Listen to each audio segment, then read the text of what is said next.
I have discovered the greatest library of free plant assets that literally are import ready to go with Redshift in C4D, and they're completely free to use, which is insane. The quality is amazing, and they're actually even better than Quixel because they're in a way that also allows you to build your own plants, which is really cool. And it's not from the asset browser. Sorry, Lobwork, and it's definitely not. It's not Quixel. It is, in fact, Graswald. Graswald. And I have to give a big shout out to Kyle Sullivan Design for bringing this site to my attention. Check out his tutorials and stuff. I've got a link for him below. He's got some really cool Redshift C4D training as well. Thanks, Kyle. But basically, the way these work and what we're going to discuss in this is kind of how to bring them in, use them, because it's not as simple as drag and drop, but it's pretty much as simple. You'll understand. But basically, the way this works is you log in, you create an account, you can sign in for Google, you could download Gscatter.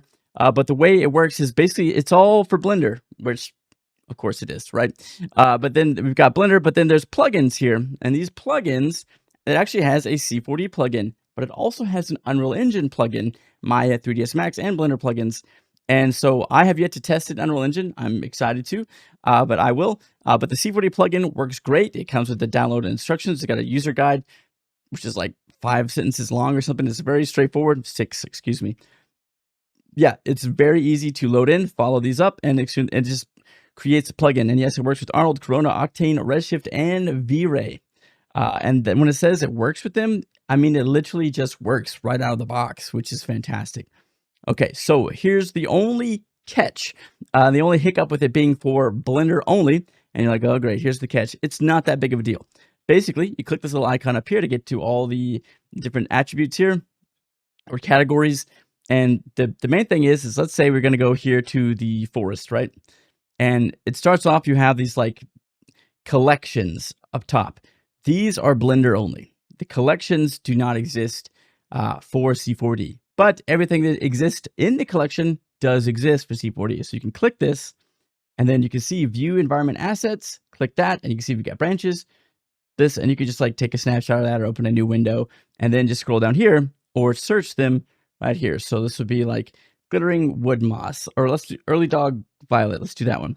So let's type in Early Dog, and there's the Early Dog Violet right there. So here is the thing you need to do. Basically, Alembic, you can do it in Alembic. I'm not sure why you would. I guess maybe it has some wind and stuff built in. I haven't tested the Alembics yet. Let me know. That's normally the only reason why you would do an Alembic for vegetation, is if there's an animation built in. Blender, obviously, is going to work straight into Blender. But for DCC's plugins is what you're going to use, whether you're using Unreal Engine, C4D, Maya, or anything that's not Blender, really. Okay, so FBX, there you go. As it tells you here, Max, Maya, and 3D. And then you click download. Boom. And it downloads a zip file. And we can put that in our Gscatter. I would say just create a folder and start saving them all in there. And don't unzip it or anything. You don't have to do that.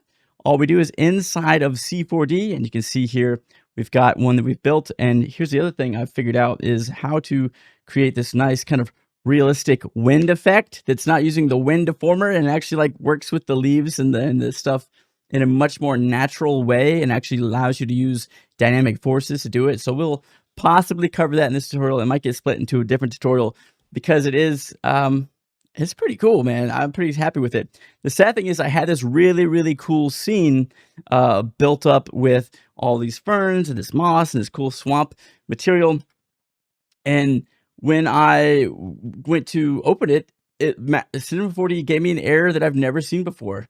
It literally just said file format wrong. It was like, no, it's the wrong file format. And it's a .c4d. I'm like, it's just the project. What? I think it's because there's a lot of stuff cached, and it was hefty. My eyes were bigger than my stomach. And that's kind of the issue I run into a lot with this vegetation. These assets look beautiful. And here's what I would say. They are very good. They can come in at 16K, which is insane.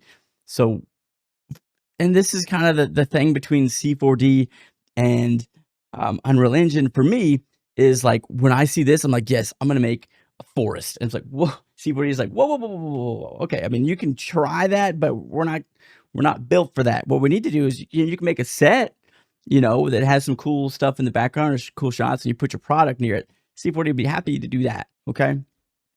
But you want to make a full forest, we're going to start having some issues. Whereas Unreal Engine, it's like, forest, bring it on. I'll make everything wet, rain, whatever, fog, you got it. So that's kind of the thing that I'm running into is as I every time I keep coming into C4D and with these plants and stuff, I push it too far. And that's where I think I'm going to try to make that in Unreal Engine and see if that works. That's kind of an aside, but these assets are phenomenal, especially for like really pretty product shots and stuff. You could do like just your product in a bed of a field of flowers or grass, like anything's really cool. But yeah, it's really easy to set up. You can see I've got some more renders here. These were renders using the exact same products. They're photoreal. They look amazing. This one is actually I did in 10 minutes. So like you can make some really cool stuff really quickly. But yeah.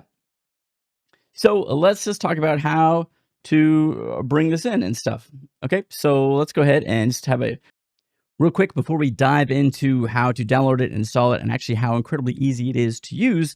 There's a download project file that I've created for you if you want, just as a fast like template startup. It's just a basic generic square with some really nice things organized where you can replace with your own materials or whatever if you want, or just to kind of let you reverse engineer it when you do grab your own plants and things. There's these assets as well as a bunch of other project files and stuff that are available on Patreon as well. But I also have lots of free downloads and things available. Be sure to check out DareKirk.net for all my courses and content and everything. And the Mind and Motion course has some big updates coming. Yeah, I think you guys are gonna like it. Okay, and if you're brand new to C4D, definitely check out my Intro to Cinema 4D and Redshift 2025 course that is now available for just under $50. Link for that below as well. The assets are so good, it's nuts. All right, let's get into it. We'll have our blank scene here, and all we have to do is inside of C4D, you can see now we have this tab up here called Graswald, and we say Graswald Asset Loader. I hope I'm saying that right.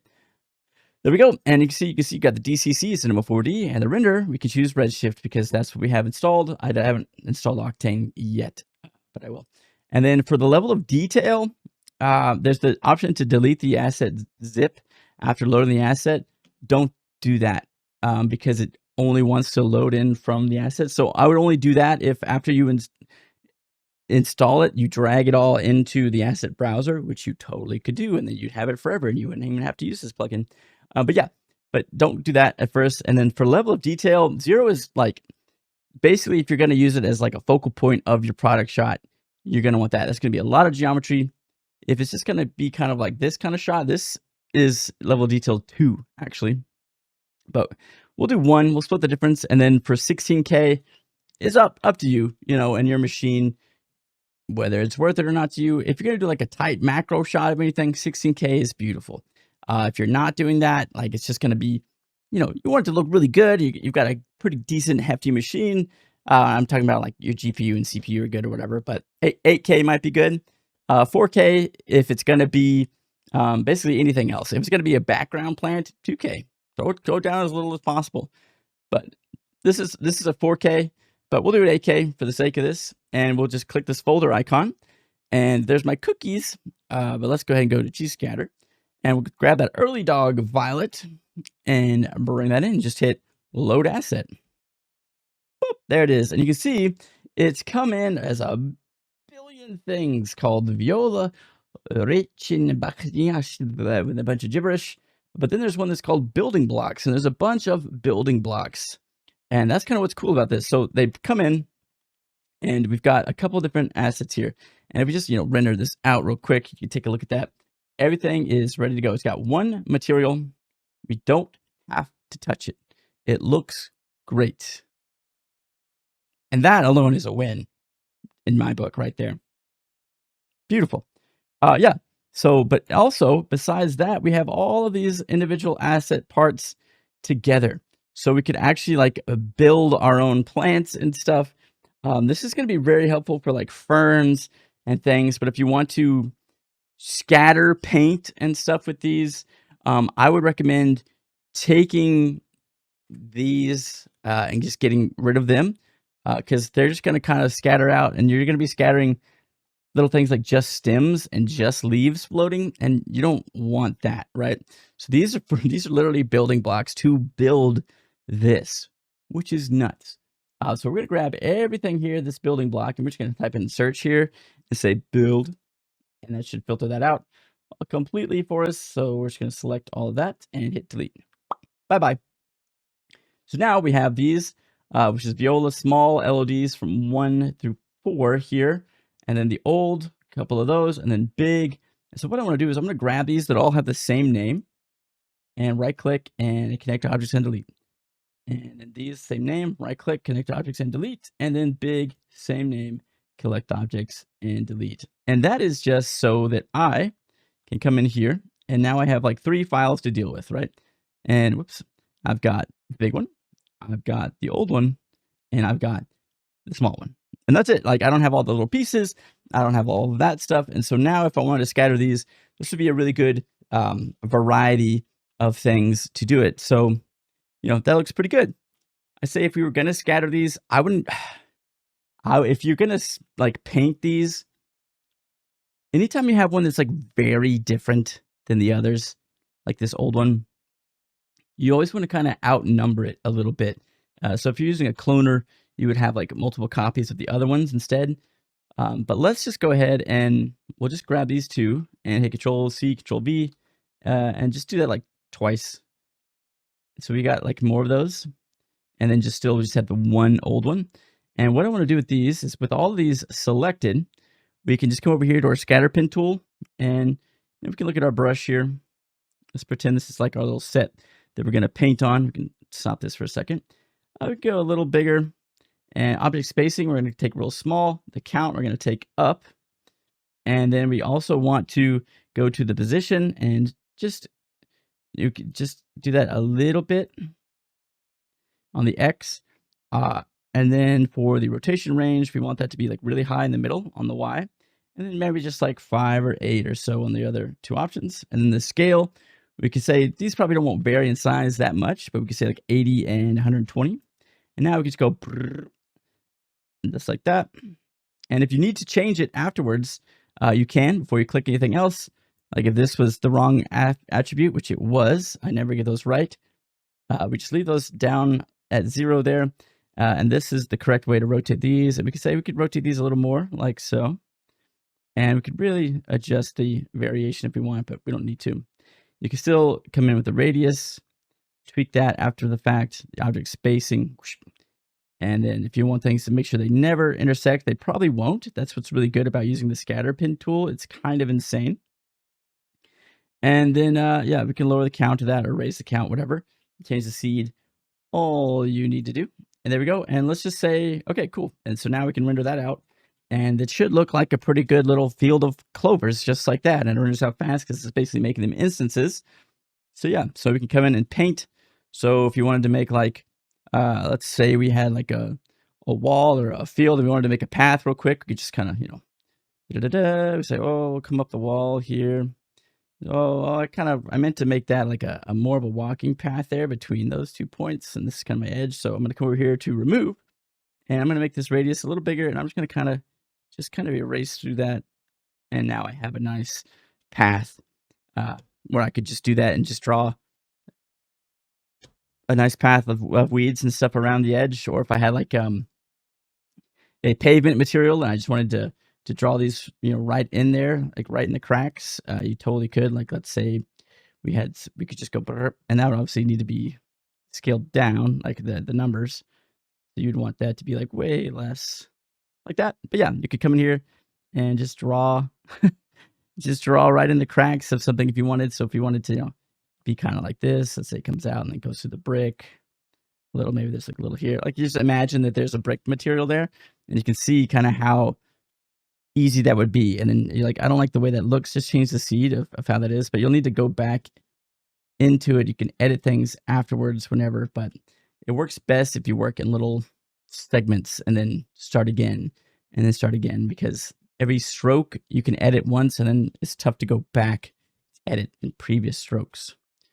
But yeah, so I mean, let's make something really cool. Okay, let's just do it. Okay, erase that.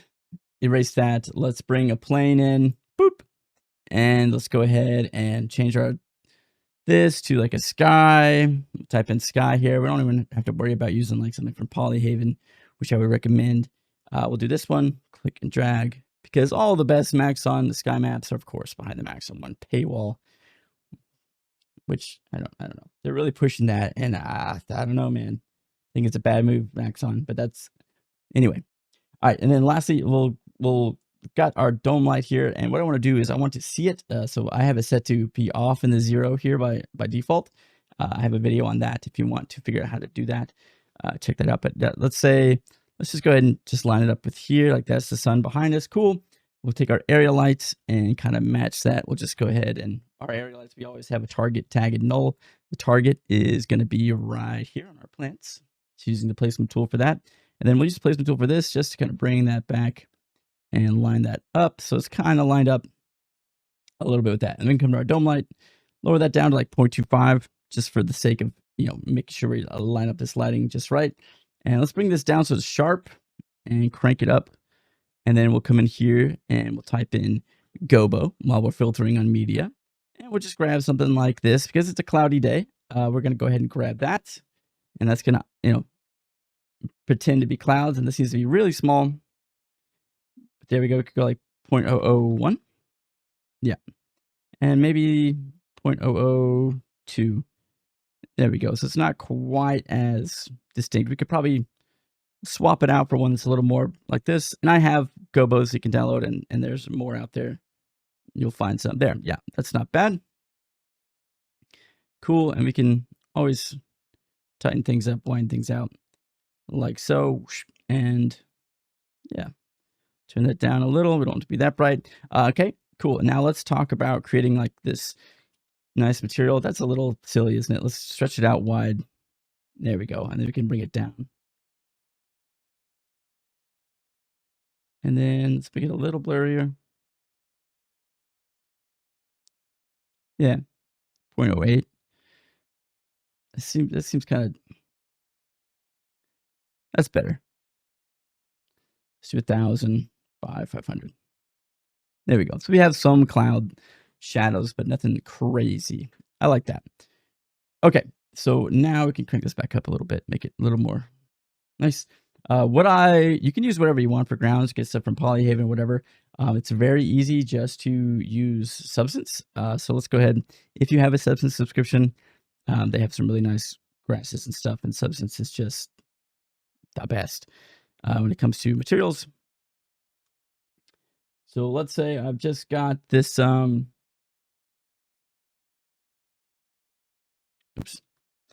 So what I can do is instead of here,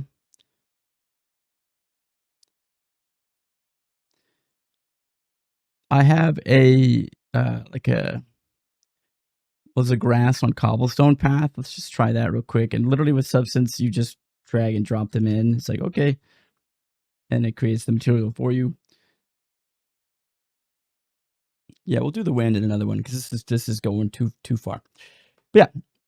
Okay, got that. And then with our plane, we're going to go ahead and say like 200 by 200. Right click, go to render redshift object tag. Go to this. We'll make it, click right here. We'll make it 4K. And we'll slap that on here. Oops. Not bad. We might need it to be a little smaller. So we're going to come in here to the scale and say 2 and 2. That will not reflect in the viewport. We will need to actually render this. We don't have the displacement on yet. So we'll see what this looks like.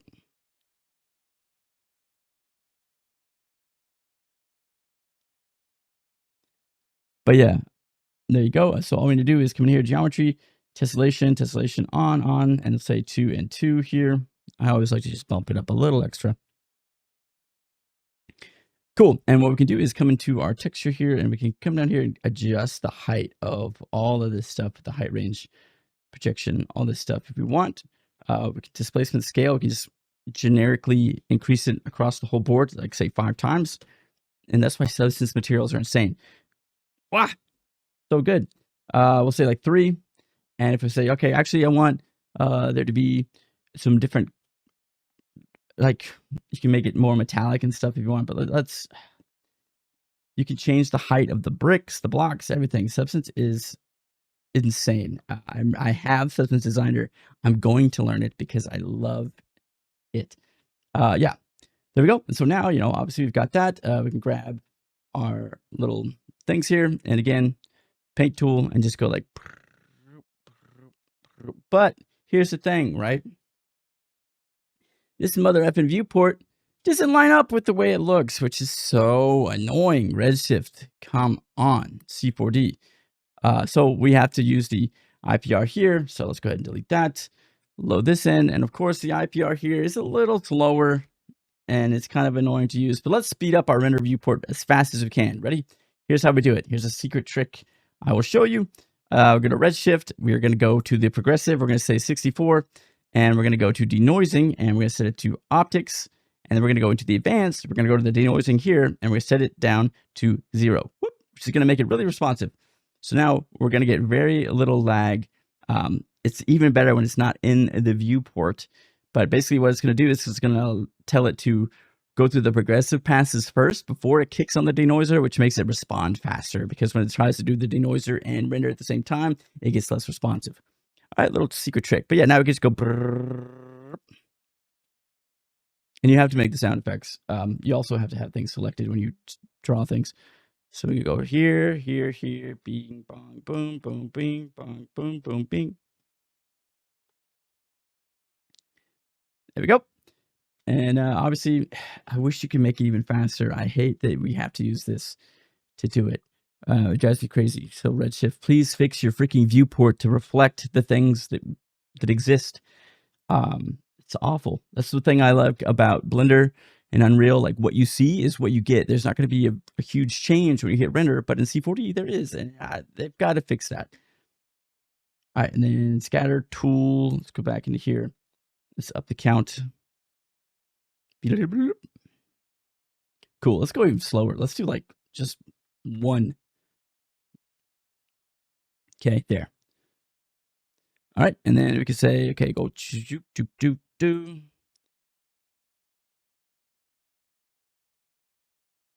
But yeah, and if they're all like seem kind of small, like you can still just take them all and scale them down, which will scale them down here as well.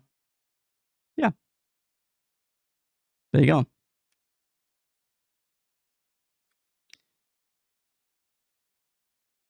Just pretty amazing. And honestly, you could probably take the whole scatter thing and then just shove it into the ground afterwards.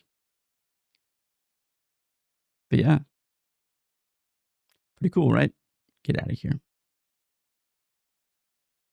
So yeah, you can create a camera, get a real tight macro shot of this. We'll say, do like 85. Come in kind of close like this. Cool. Click to focus here. There. Pull it back a little. Like, click the plant. Doesn't want to do that? Okay. Bokeh, sure. And then we'll go to actual render view. Boop.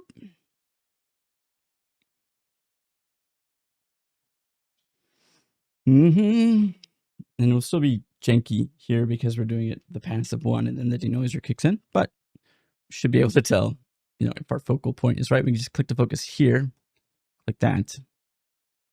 Let's do this one here.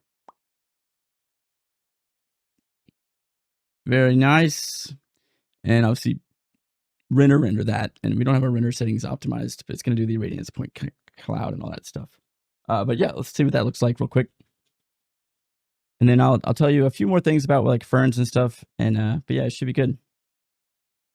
Ooh, that's looking good. Now at this point, our substance material isn't as high quality as our plants. So let's go into our substance material and just crank that up to 8K as well. And we can up our settings here a little bit and try that again super duper fast. So you can see, like, while this is still rendering, this block has been rendered, and this is the old material, and we'll see what it'll look like when the new one kind of swoops in, because you'll see the difference in the detail level. It doesn't change the size. It's not like scaling it when it comes to like texturing. Like as you increase the scale, you think it's going to be more high res. Really, it's just like increasing the tiling. This is actually making it more high res. So we'll see here. This will be like the best example of how it will change. This is the going from 4K to 8K just by clicking the thing over. And there we go. And so now it's much clearer now.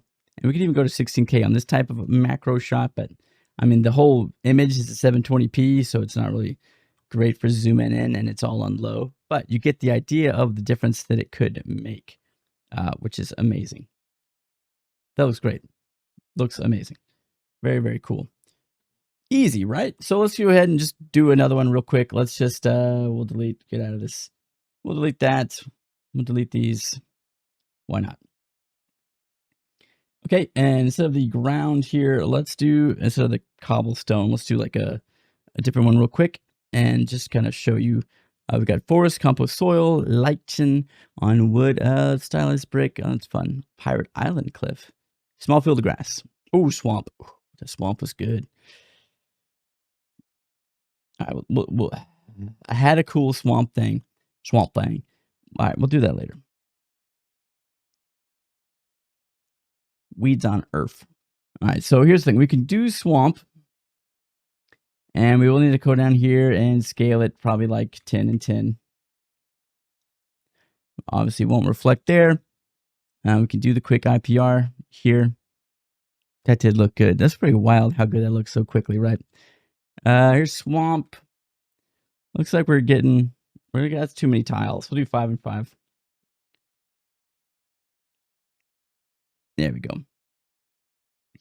So now you can see, we've got like sticks and leaves, and we've got water built in. If you come in here, we'll see our clouds in the water and stuff. Absolutely nuts. Very cool.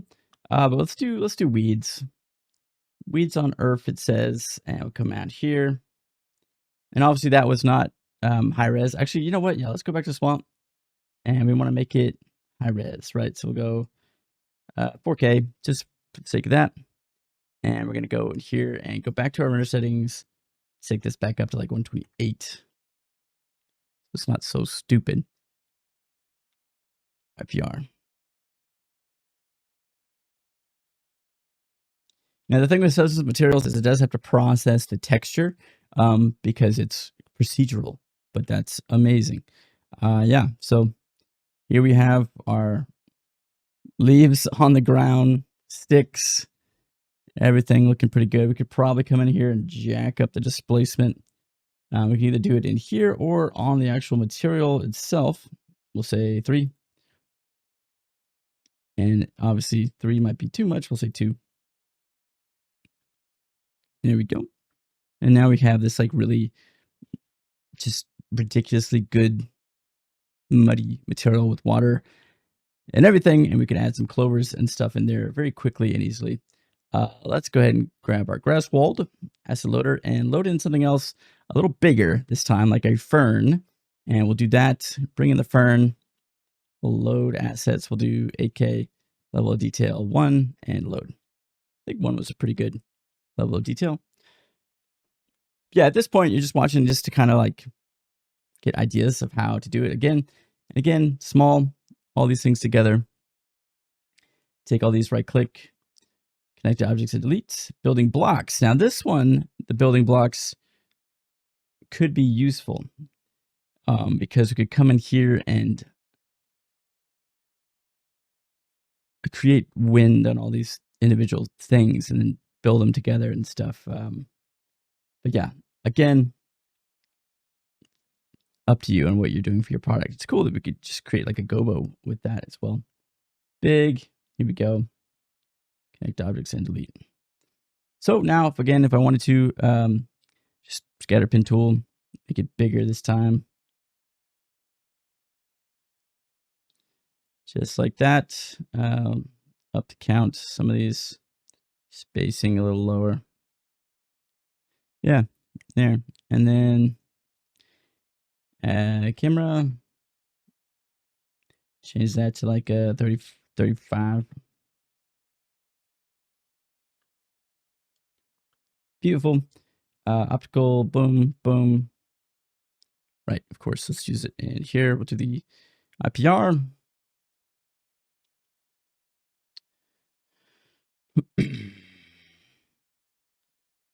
And you can see, like, it just looks good. There's another one I did with just ferns, scatter pin, same thing. You could take a look. I want to showcase like how well the leaves look like coming through the light. Look how good that is. Like, I haven't touched the material. That's great. But pretty awesome how you can create stuff so quickly for these tight shots and things. It's kind of great.